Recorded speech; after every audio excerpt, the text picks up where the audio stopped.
The massive crystal dome of the Galactic Senate stretched high above the assembled delegates, its surface gleaming with the light of 1,000 stars. The orbital station hung in perfect stillness around Kepler Prime, the neutral world that had hosted interstellar politics for over 3 centuries.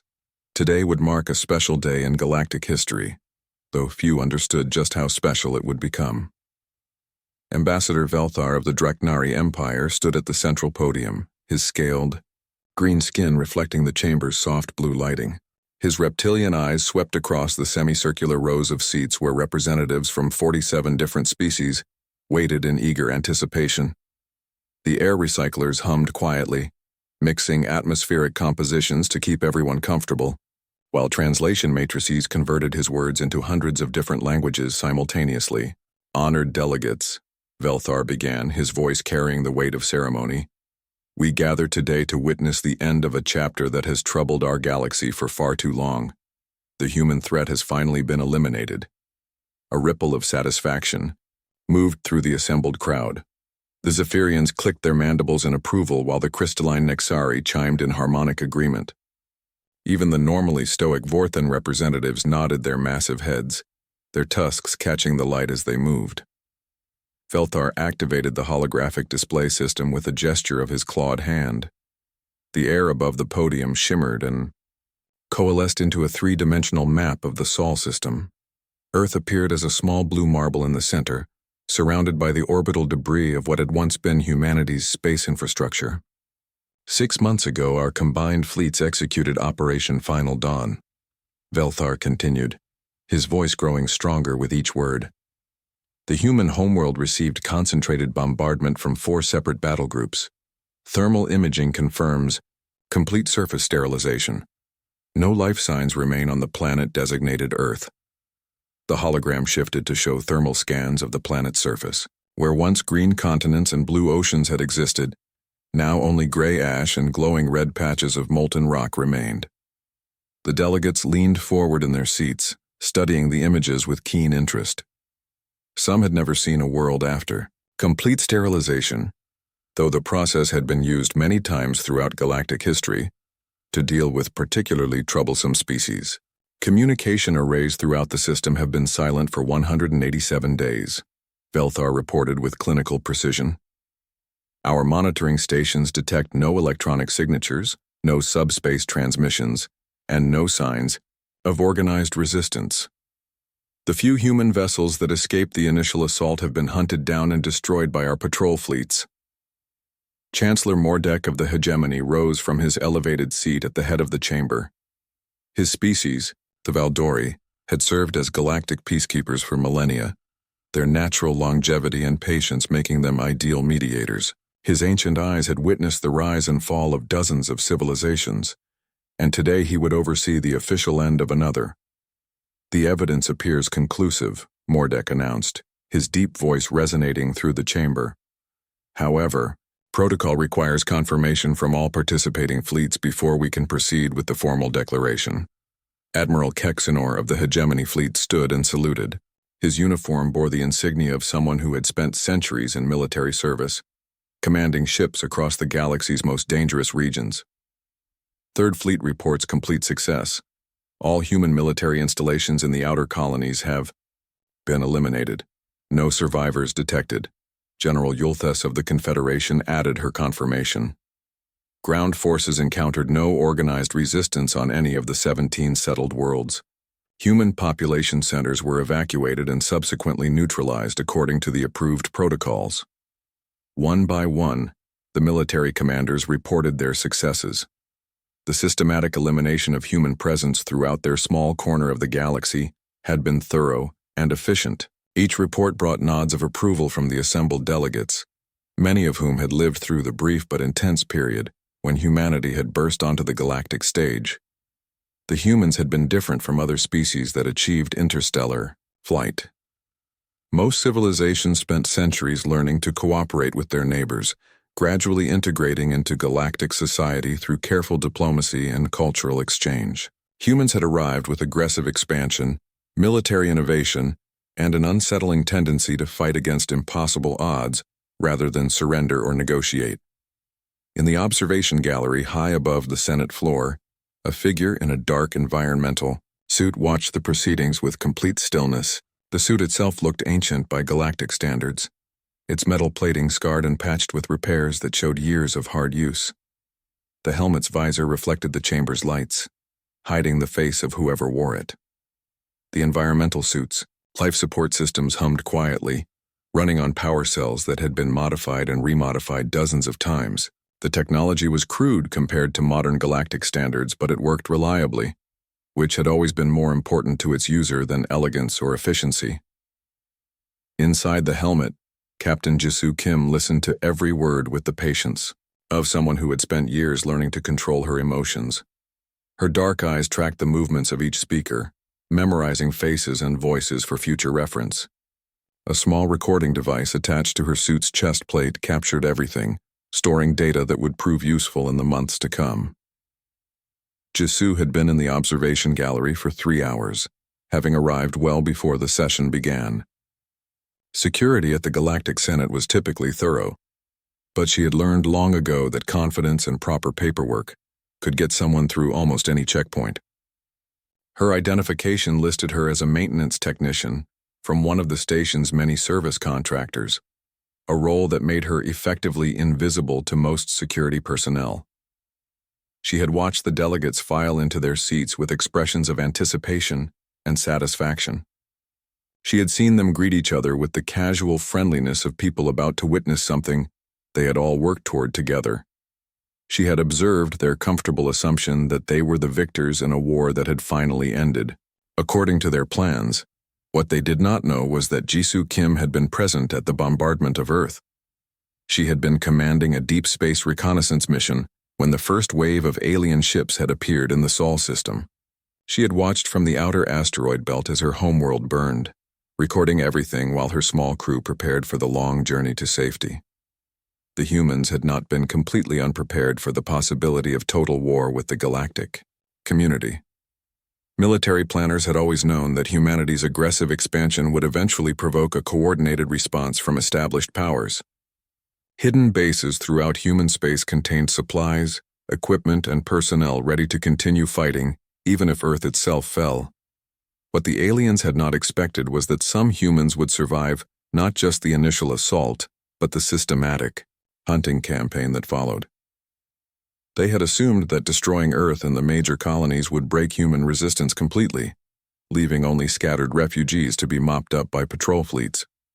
They had not planned for people like Jisoo Kim, who had spent her career studying alien military tactics and psychology. They had not anticipated survivors who understood their enemies better than their enemies understood them. Most importantly, they had not considered the possibility that eliminating humanity's civilization might only succeed in creating something more dangerous than an organized military resistance. Chancellor Mordek raised his ceremonial staff, calling for order in the chamber. Based on the evidence presented and the confirmations from all participating forces, this assembly will now vote on Resolution 2847, the formal declaration of human extinction and the redistribution of former human territories. The voting process began immediately. Each delegate activated their personal voting interface and holographic tallies appeared in the air above their seats. Green lights indicated approval, red lights showed opposition, and yellow represented abstention. As expected, the vast majority of lights showed green, with only a few yellow abstentions from species that had remained neutral during the conflict. Resolution 2847 passes by overwhelming majority, Mordek announced as the final tallies appeared. Let it be recorded in the official galactic record that the species known as Homo sapiens is hereby declared extinct as of this date. Their former territories are awarded to the victorious alliance for redistribution according to established protocols. A cheer went up from many of the delegates, though some maintained dignified silence.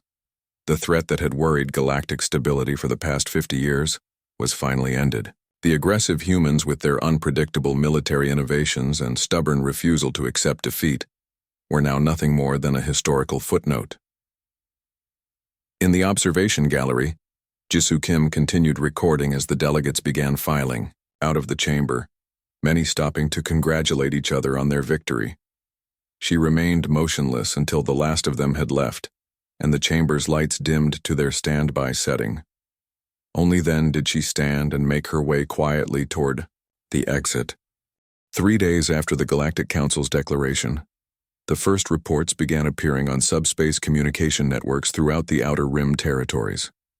Trade captains and freight haulers shared stories in the cantinas and rest stops that served as informal news networks for the galaxy's working class. The stories all had similar elements, though the details varied depending on who was telling them. A ship had been spotted in the Kepler Nebula region, moving through space with the kind of silence that made experienced spacers nervous. It appeared, on sensor screens, as little more than a shadow, there one moment and gone the next. The vessel's design was unfamiliar to most observers, sleek and dark with lines that suggested both speed and stealth. Most disturbing of all, it carried no identification transponders and responded to no hailing attempts. Captain Vrolik of the merchant vessel Stellar Dawn was one of the first to file an official report with the Trade Guild.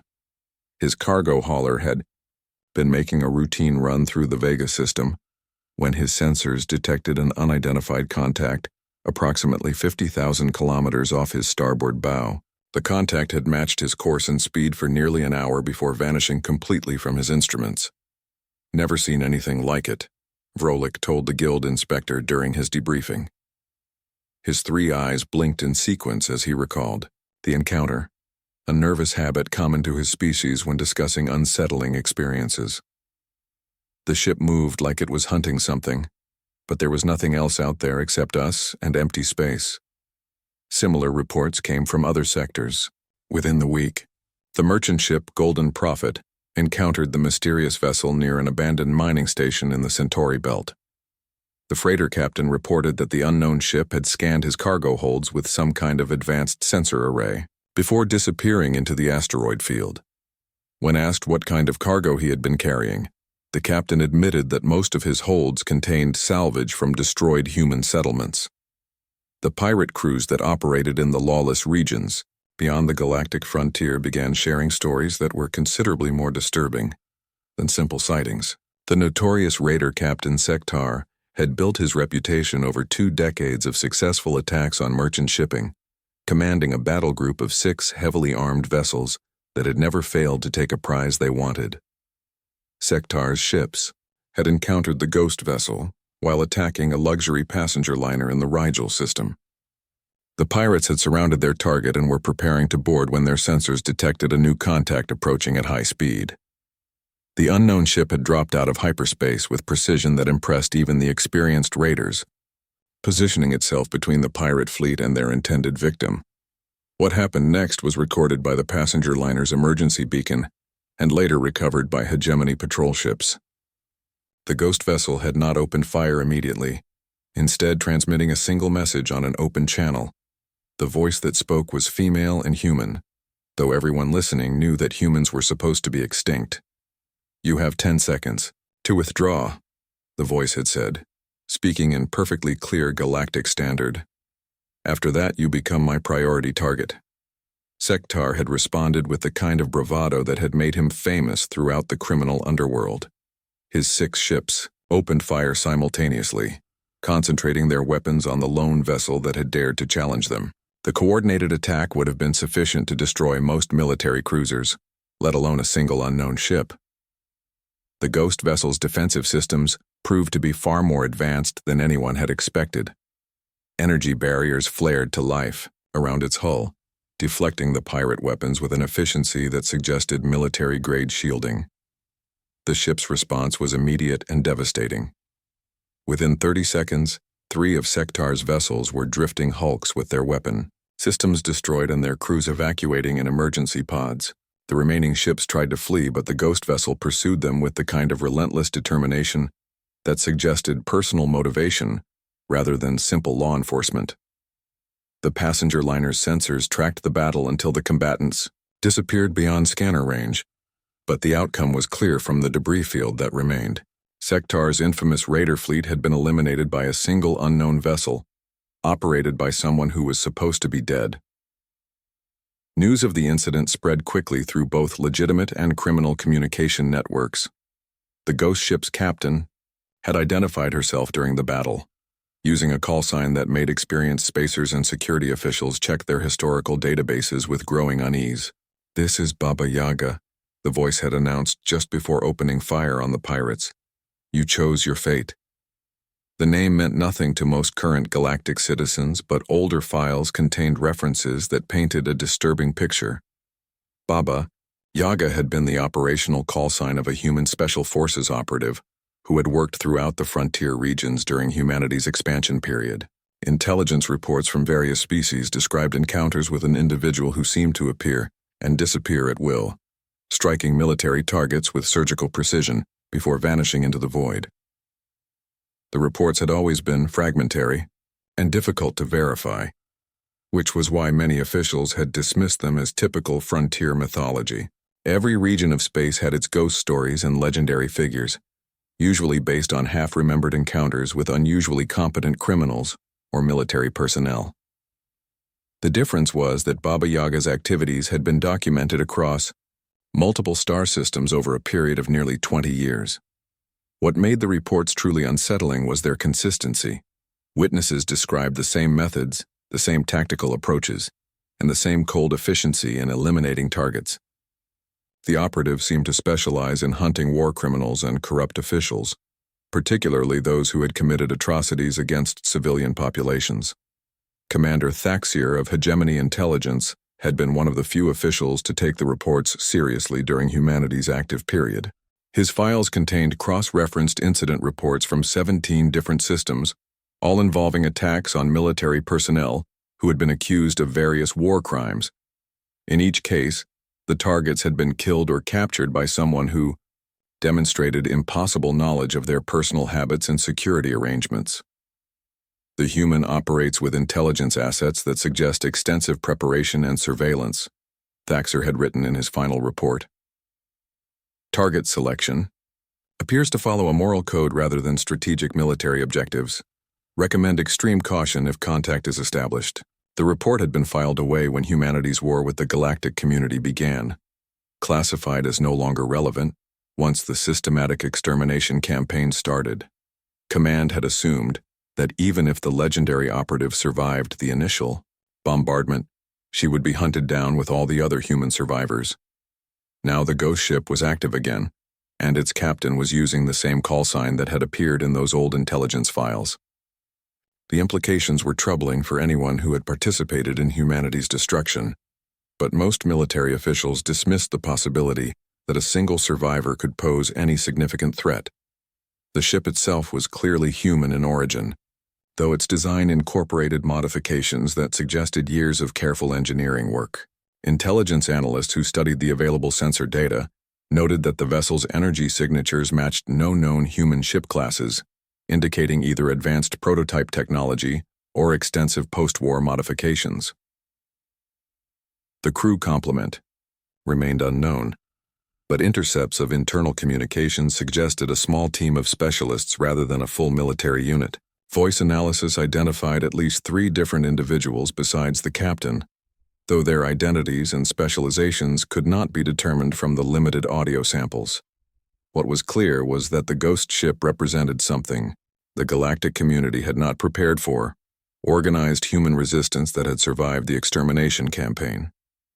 The vessel's advanced capabilities and its crew's obvious competence suggested that humanity's destruction had been less complete than official reports indicated.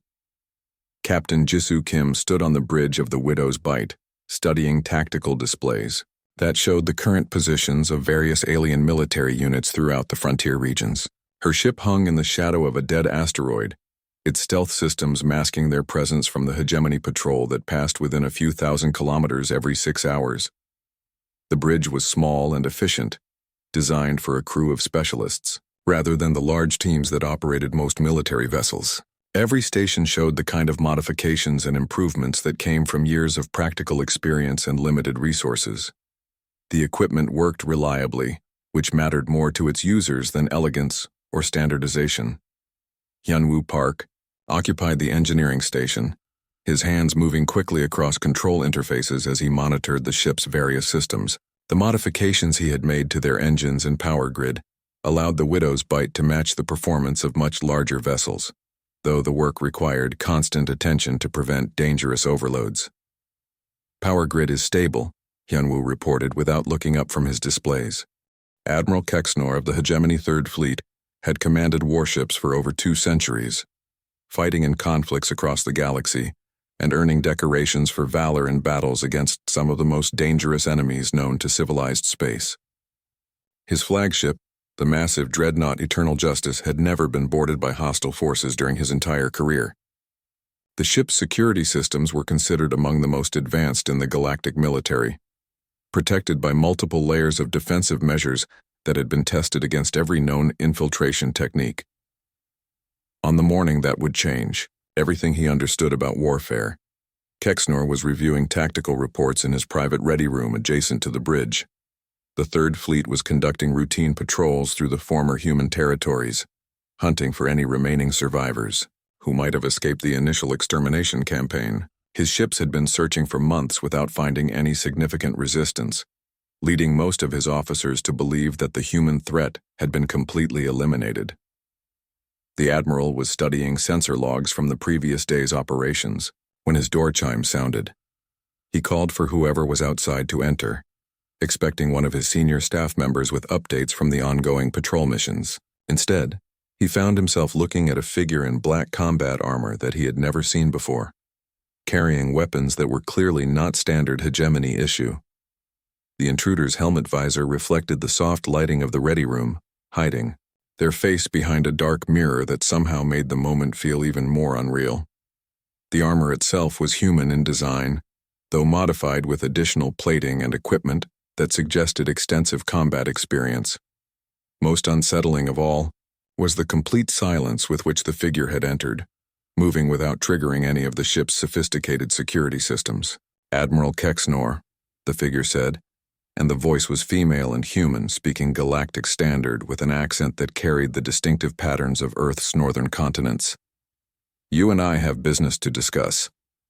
Kexnor reached for the emergency alert button on his desk, but stopped when he realized that the human was making no aggressive moves. Instead, she remained perfectly still near the doorway, her posture suggesting readiness without immediate threat. Her weapons remained holstered, though their presence was clearly visible and carefully positioned for quick access if needed. "You're supposed to be extinct," Kexnor said, his voice carrying the authority of someone accustomed to being obeyed without question. "How did you get aboard my ship?"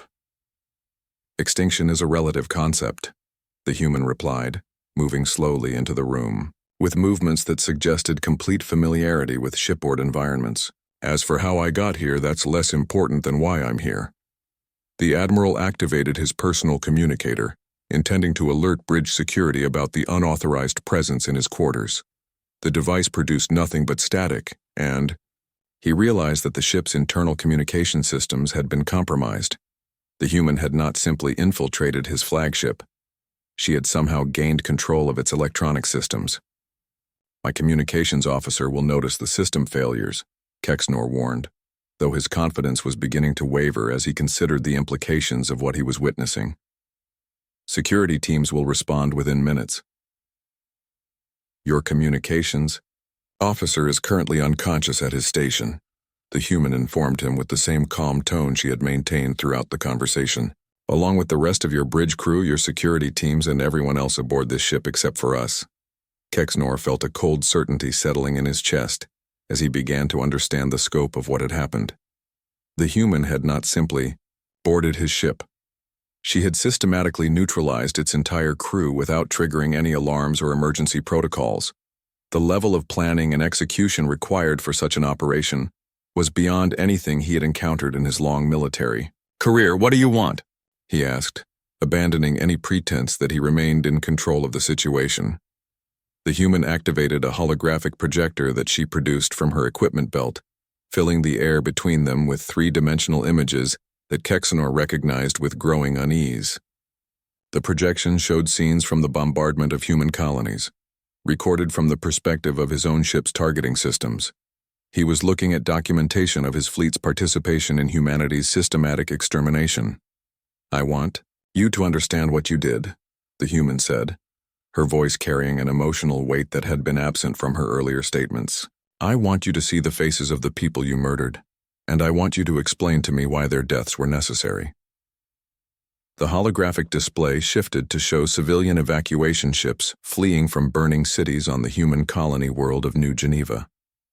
Kexnor watched his own weapon systems track and destroy the fleeing transports, each explosion representing hundreds or thousands of innocent deaths. The recordings continued for what felt like hours, though he knew it was probably only minutes, showing scene after scene of systematic slaughter. "Those were military targets," Kexnor protested, though his voice lacked conviction.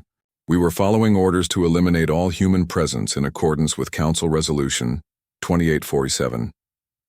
Resolution 2847 was passed after these attacks," the human corrected him, manipulating the holographic controls to display timestamps that proved his statement false. "You were killing civilians 6 months before the Council officially declared war. You were committing genocide as a preemptive measure based on your own assumptions about human intentions." The Admiral stared at the evidence of his actions, seeing them from a perspective he had never considered during the actual operations. At the time, the systematic destruction of human settlements had felt like necessary military action against a dangerous enemy. Viewed through the humans' recordings, the same events looked like the methodical extermination of entire populations, who posed no immediate threat to anyone. "You kept detailed records," the human continued, bringing up additional files from the Third Fleet's operational databases. Casualty counts, resource expenditures, efficiency ratings for different bombardment patterns. You treated the deaths of 6 billion people like an accounting exercise. Kexnor found himself unable to respond as he confronted the mathematical precision with which his forces had approached human extinction. The reports reduced entire worlds to statistical abstractions, measuring success in terms of population, reduction percentages, and resource denial objectives. He had approved every one of these reports without considering the individual lives they represented. "What happens now?" he asked finally, recognizing that the human held complete control over both him and his ship. "Now you live with what you've done," she replied, deactivating the holographic display and returning the equipment to her belt.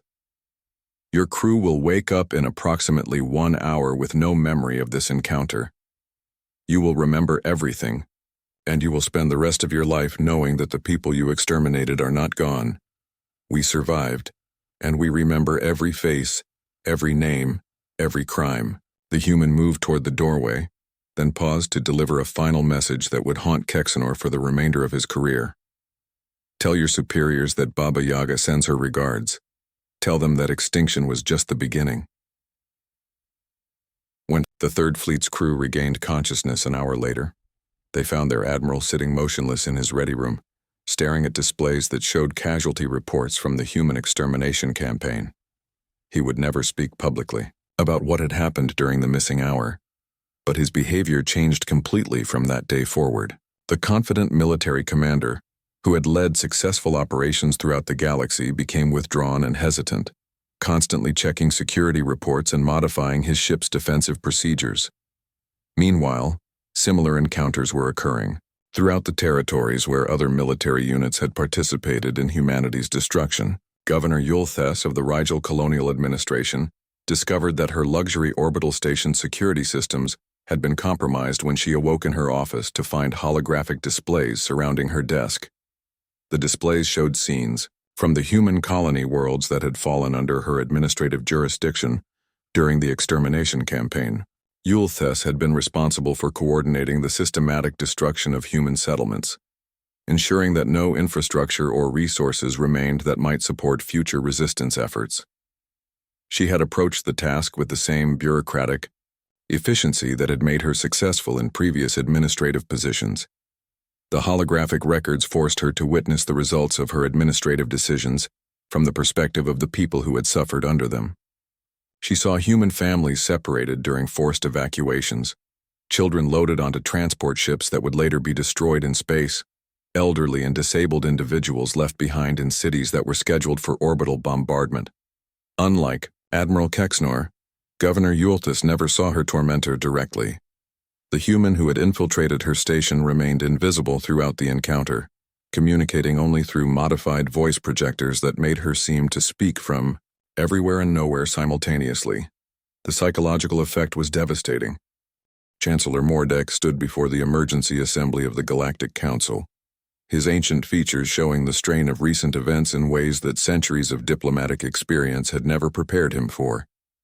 The great crystal dome that normally hosted orderly debates and ceremonial proceedings now buzzed with urgent conversations as representatives from dozens of species tried to make sense of reports that challenged everything they thought they knew about the war's conclusion. "Order," Mordek called, raising his ceremonial staff to quiet the agitated delegates. "We will address this crisis with the same systematic approach that has guided galactic civilization for millennia." The holographic displays above the Senate floor showed tactical reports from across the galaxy, each one documenting encounters with the ghost ship and its crew of supposedly extinct humans. What had begun as isolated incidents had grown into a pattern that military analysts could no longer dismiss as coincidence or fabrication. Admiral Kexnor sat in the military advisory section, his normally confident demeanor replaced by the haunted expression that had characterized him since his encounter with the human operative. His report had been among the first to reach the council, though he had omitted many details that he could not bring himself to speak aloud in an official setting.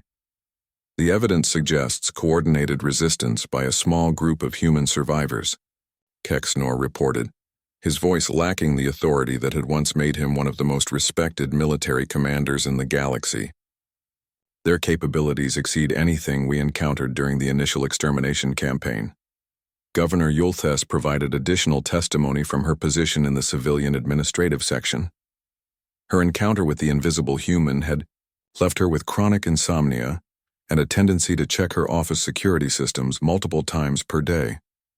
The bureaucratic efficiency that had once made her valuable to the colonial administration had been replaced by paranoid attention to procedural details that served no practical purpose. "The psychological warfare tactics demonstrate sophisticated understanding of our individual involvement in Operation Final Dawn," she testified, referring to the extermination campaign by its official designation. "The humans possess detailed intelligence about specific decisions and actions taken by personnel at all levels of the operation." Similar reports came from military commanders and civilian officials throughout the sectors where human colonies had been eliminated. Each encounter followed a similar pattern: infiltration of supposedly secure facilities, confrontation with evidence of war crimes, and psychological pressure that left the targets permanently changed by the experience. What disturbed the council most was the systematic nature of the campaign. The human survivors were not acting randomly or emotionally, despite having every reason for both responses. Instead, they demonstrated the kind of methodical planning that suggested long-term strategic objectives beyond simple revenge. Ambassador Velthar of the Draknari Empire stood to address the assembly, his scaled features reflecting the chamber's lighting as he outlined the military response that his government was prepared to support. The Draknari had contributed the largest fleet contingent to Operation Final Dawn, and their military leaders were taking the human resistance more seriously than most other species. "The threat requires immediate and overwhelming response," Velthar declared, his voice carrying the kind of authority that had made him effective in diplomatic negotiations throughout his career. 3 full battle fleets should be sufficient to locate and destroy this ghost ship before the situation deteriorates further.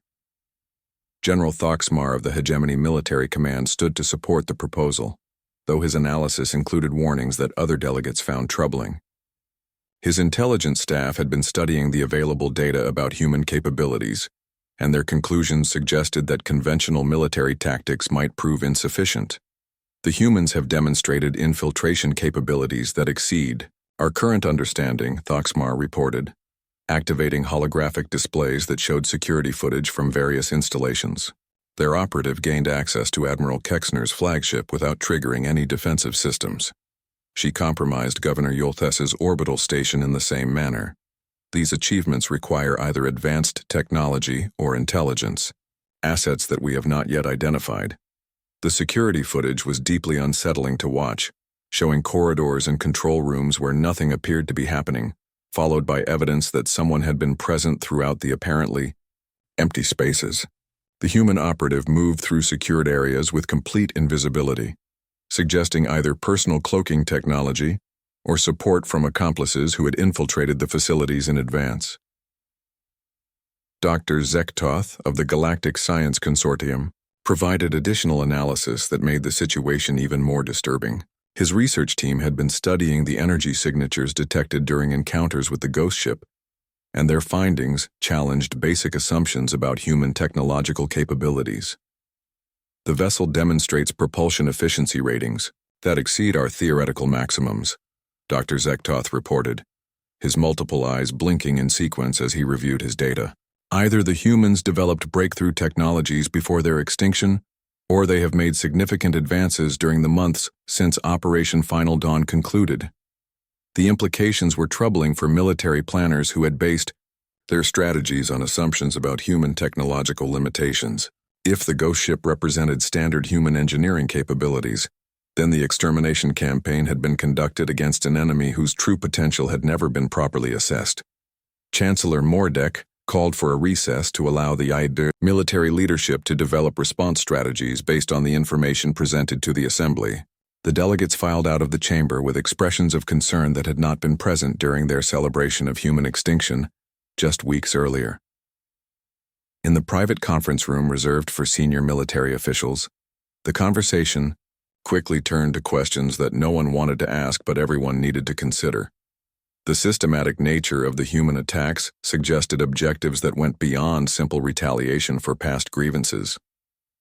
They're not trying to restore their civilization, Admiral Kexnor observed, studying tactical displays that showed the ghost ship's movement patterns. All of their targets have been military or governmental personnel directly involved in the extermination. They're conducting a precision campaign against specific individuals. General Thoxmar nodded in agreement, though his analysis included possibilities that were even more troubling. His intelligence staff had been tracking communication intercepts from the human ship, and the fragments they had decoded suggested coordination with other survivor groups throughout the galaxy. We may be dealing with more than one ship, Thoxmar warned, highlighting sensor contacts that had appeared in multiple sectors simultaneously. The coordination required for their current operations suggests either a larger organization or communication capabilities that we have not detected. The military leaders spent hours reviewing possible response strategies, but each approach revealed weaknesses that the humans seemed capable of exploiting. Direct military confrontation required finding targets that had proven exceptionally difficult to locate and track. Defensive measures required protecting thousands of potential targets spread across dozens of star systems. Most frustrating of all was the realization that the humans possessed intelligence advantages that made conventional security measures ineffective. Their knowledge of alien military procedures and personal information about specific officers suggested either extensive pre-war intelligence gathering or ongoing surveillance capabilities that had survived the extermination campaign.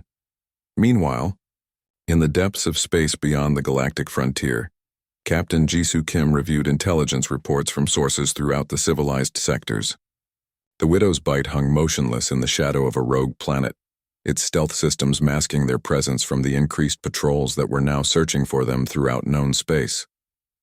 The bridge showed the controlled efficiency that had characterized their operations since beginning the systematic campaign against war criminals. Every station displayed information that contributed to their understanding of enemy capabilities and intentions, while crew members worked with the kind of focused determination that came from having clear objectives and unlimited motivation. The Council has authorized 3 battle fleets to hunt for us, Tejan reported from his communications station, monitoring intercepts from military command networks. Approximately 900 ships with full support elements. Hyunwoo looked up from his engineering displays with a slight smile that suggested he was looking forward to the challenge. His modifications to the ship's systems had been tested against individual vessels and small patrol groups, but evading an entire battle fleet would require innovations that pushed their technology to its limits. 900 ships means approximately 200,000 personnel, Hyunwoo calculated aloud. running through the implications of engaging such a large force. That's a significant portion of the galactic military commitment. The Galactic Senate chamber had been modified with additional security measures since the last emergency session, with energy barriers and armed guards stationed at every entrance. The delegates who filed into their seats carried the nervous tension of people who had spent months looking over their shoulders, wondering when the extinct humans might appear to deliver the same psychological torment that had broken so many of their colleagues.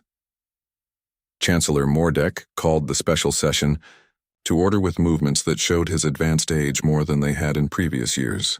The stress of dealing with an enemy that seemed to strike at will had taken its toll on even the most experienced diplomatic leaders. The systematic campaign against personnel involved in Operation Final Dawn had created an atmosphere of fear that affected decision-making at every level of galactic government. We convene today to address the ongoing terrorist activities conducted by human survivors, Mordek announced, his voice lacking the authority that had once made him the most respected leader in galactic politics. Our military forces have been unable to locate or engage the hostile vessel, and attacks on government personnel continue with increasing frequency. The chamber's lighting systems flickered once, so briefly that many delegates dismissed it as a minor technical malfunction. The backup power systems engaged automatically, maintaining normal illumination levels while technicians investigated the cause of the interruption. Security officers checked their monitoring stations and reported that all defensive systems remained fully operational. Ambassador Velthar stood to present the latest military assessment, though his confident demeanor had been replaced by the cautious movements of someone who no longer felt secure, even in the most protected environments. His intelligence staff had been unable to locate the human ship despite deploying 3 full battle fleets in a systematic search pattern that should have covered every possible hiding place in known space. The terrorist vessel has evaded our forces for over 6 months, Velthar reported, his scaled features reflecting the chamber's lights as he outlined the scope of the military failure. Our analysts believe the humans have developed stealth technology that exceeds our current detection capabilities. The lighting systems flickered again, this time for long enough that the delegates began to notice. Emergency lighting activated automatically while maintenance teams checked the primary power grid for signs of sabotage or system failure. The technical staff reported that all systems appeared to be functioning normally, though the power fluctuations continued at irregular intervals. General Thoxmar provided additional details about the military response, though his report included admissions of failure that would have been unthinkable during the early stages of the extermination campaign. His battle fleets had found nothing but empty space and false sensor contacts, while the human attacks continued with precision that suggested their targets were under constant surveillance. We have implemented maximum security protocols for all personnel involved in Operation Final Dawn, Thoxmar reported, though his voice carried little confidence in the effectiveness of those measures. Despite these precautions, the humans continue to demonstrate infiltration capabilities that compromise our most secure installations. The lighting failed completely for several seconds, plunging the Great Dome into darkness that was broken only by the emergency illumination systems. When the main lights returned, many delegates noticed that the air recycling systems had also been affected, producing subtle changes in atmospheric composition that made breathing slightly more difficult. Dr. Zektoth of the Science Consortium reported his latest findings about human technological capabilities, though his research had produced more questions than answers. The energy signatures detected during encounters with the ghost ship suggested engineering principles that challenged established understanding of physics and propulsion theory. The humans appear to have developed breakthrough technologies during their supposed extinction, Dr. Zektoth observed, his multiple eyes tracking nervous movements throughout the chamber. Either they possessed these capabilities before Operation Final Dawn, or they have made unprecedented advances while operating as a small survivor group. The chamber's environmental systems shut down entirely for a moment, creating absolute silence that allowed everyone to hear their own heartbeats before the equipment reactivated with a low hum that seemed different from its normal operational sounds. Security officers checked their instruments and reported that all defensive measures remained active. though several delegates noted that the monitoring displays seemed to be showing fluctuating readings. Chancellor Mordek raised his ceremonial staff to call for order, though his movements were interrupted when the chamber's blast doors began sealing shut with hydraulic sounds that echoed through the dome like thunder. Emergency protocols activated automatically, but the security systems responded to commands that had not been issued by any authorized personnel. The lighting dimmed to emergency levels as a figure in black combat armor walked calmly down the center aisle, her footsteps echoing with perfect clarity in the suddenly quiet chamber. Behind her marched 3 additional figures in similar armor, moving with the disciplined precision of people who had worked together through countless dangerous situations. The delegates recognized the lead figure from intelligence briefings and survivor testimonies, though seeing her in person created an entirely different psychological impact than studying reports and recordings. Captain Jisoo Kim removed her helmet as she approached the central podium, revealing a face that carried the weight of witnessing her entire species' attempted extinction. Her dark eyes swept across the assembled representatives with the kind of methodical attention that suggested she was memorizing every face for future reference. The silence in the chamber was complete except for the quiet hum of life support systems and the nervous breathing of delegates who suddenly found themselves trapped with the person they had been hunting unsuccessfully for months. Dr. Min-Ha Lee activated holographic projection systems that filled the air above the Senate floor with 3-dimensional images that forced the delegates to confront scenes they had tried to forget. The holographic displays showed burning cities, fleeing civilians, and systematic destruction that reduced entire worlds to ash and radioactive debris. The images cycled through scenes from 17 different colony worlds, each one representing millions of lives that had been eliminated during Operation Final Dawn. The delegates were forced to watch children running through smoke-filled streets, families separated during forced evacuations, and elderly individuals left behind in cities scheduled for orbital bombardment. Hyunwoo Park and Taejin Choi maintained positions near the sealed blast doors, their weapons ready but not actively threatening anyone in the chamber. Their presence served to remind the delegates that the humans had gained complete control of the station's defensive systems, making any thoughts of escape or resistance entirely pointless. 6 months ago, you declared my species extinct, Jisoo said, her voice carrying clearly throughout the chamber despite the absence of amplification systems. You celebrated the systematic elimination of 6 billion human beings as though it were a military victory, rather than genocide on an unprecedented scale. The holographic displays shifted to show scenes from the celebration that had followed the formal declaration of human extinction.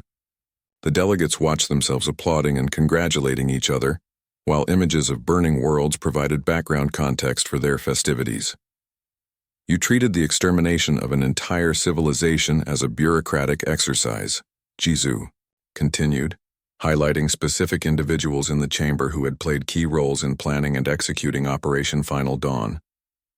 You calculated casualty rates, scheduled bombardment windows, and processed the deaths of billions of people as statistical abstractions. Ambassador Velthar attempted to stand and deliver some form of official response, but found himself unable to speak as he confronted evidence of his personal involvement in humanity's systematic destruction. The holographic displays showed documents bearing his signature, authorizing attacks on civilian evacuation ships and approving resource allocation for cremation facilities.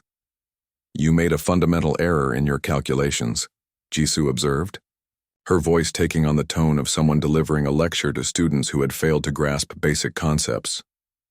You assumed that extinction would eliminate the human capacity for resistance. Instead, you only succeeded in removing our reasons for restraint. Chancellor Mordek found his voice long enough to ask the question that everyone in the chamber was thinking, but none had dared to speak aloud. What do you want from us? Jisoo smiled for the first time since entering the chamber, though the expression carried no warmth or humor. Instead, it suggested the kind of satisfaction that came from finally reaching a moment that had required months of careful planning and preparation. I want you to understand that humanity is not extinct, she replied, gesturing to her crew members who represented the survivors of a civilization that had been declared dead. We remember every crime, every order, every celebration of our supposed elimination. More importantly,